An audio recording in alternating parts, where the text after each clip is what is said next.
Livestock producers are used to selecting bulls or rams they wish to buy with particular traits.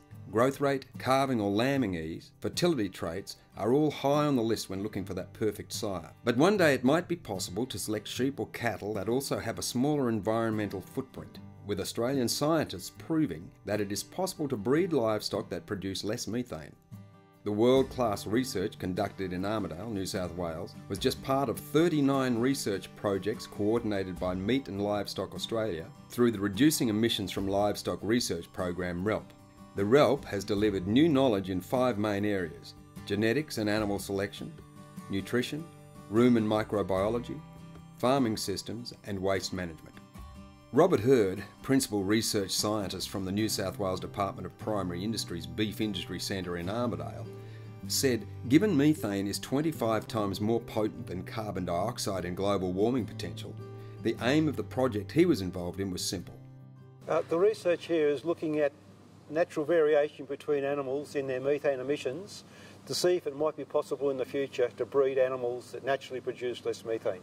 The ability to individually measure methane in large numbers of cattle has been an important advance for researchers in the search for low methane emitting animals. This project started 2.5 years ago. One of the first things we needed to do was to build the facilities in which we could measure individual cattle methane production. So behind me you can see 10 chambers that were constructed here in an animal house on the University of New England campus in Armidale. We believe this is the largest facility in the world for doing this kind of research. Dr. Hurd said that methane production is largely related to how much an animal eats. When we measure methane production, we also measure feed intake, because we know that methane production is largely related to feed intake. So we're very careful in our research to make sure we identify those animals that eat normally, are productive, but are producing just a little bit less methane per kilo of feed intake. So our trait of interest is called methane yield, how much methane an animal produces per kilo of feed that animal eats. Having measured more than 500 animals, Dr. Hurd has noticed some significant variations in the amount of methane emitted. Between the highest and lowest of methane emitters, we're seeing a 3-fold variation. So that means in our herds, there's some animals that are naturally producing quite low levels of methane.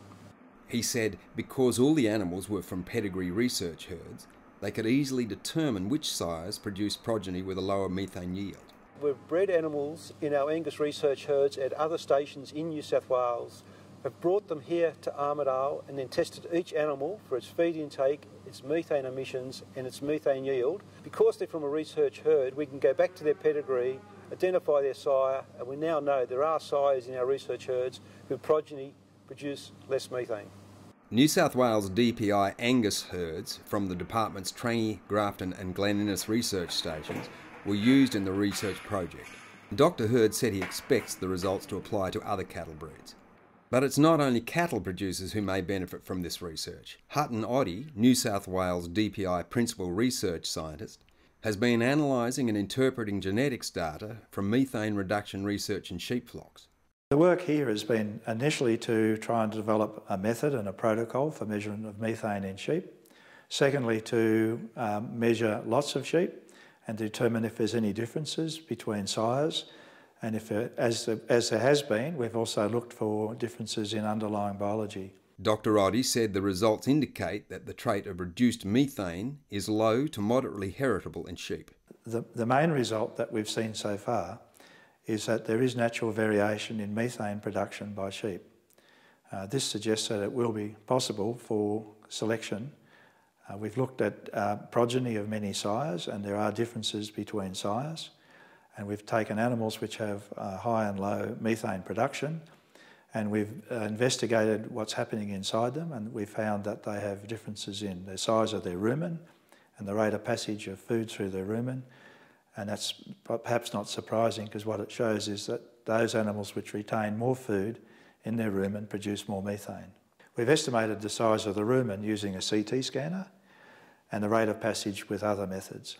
Both cattle and sheep researchers indicated that the research needs to look for more than just methane emission reduction, and the research suggests that animals producing less methane are just as productive. So far, we've seen no difference in any of the other production traits in animals which differ in methane output.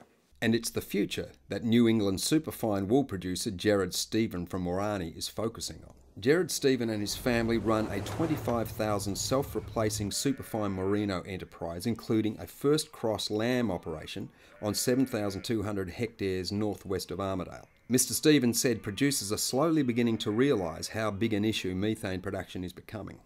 I think throughout the bush there's a little bit of scepticism, but I think there's also a little bit of reality too, that we know. We know that animals produce methane, and I think that deep down farmers really want to do something about it, but we're not sure how we're going to do something about it and affect our bottom line. He said research like this plays an important role in future livestock production. The less methane that animals churn out, the less harm we're doing to the environment, and I think that's got to be a good thing.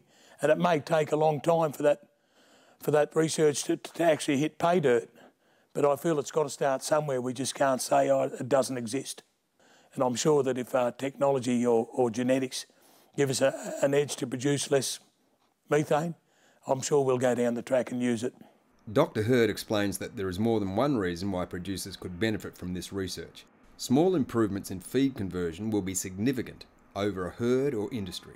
Reducing methane from livestock has two opportunities for farmers. First is that methane actually represents a loss of feed energy. If we can reduce that loss of feed energy, animals will actually be a little bit more productive.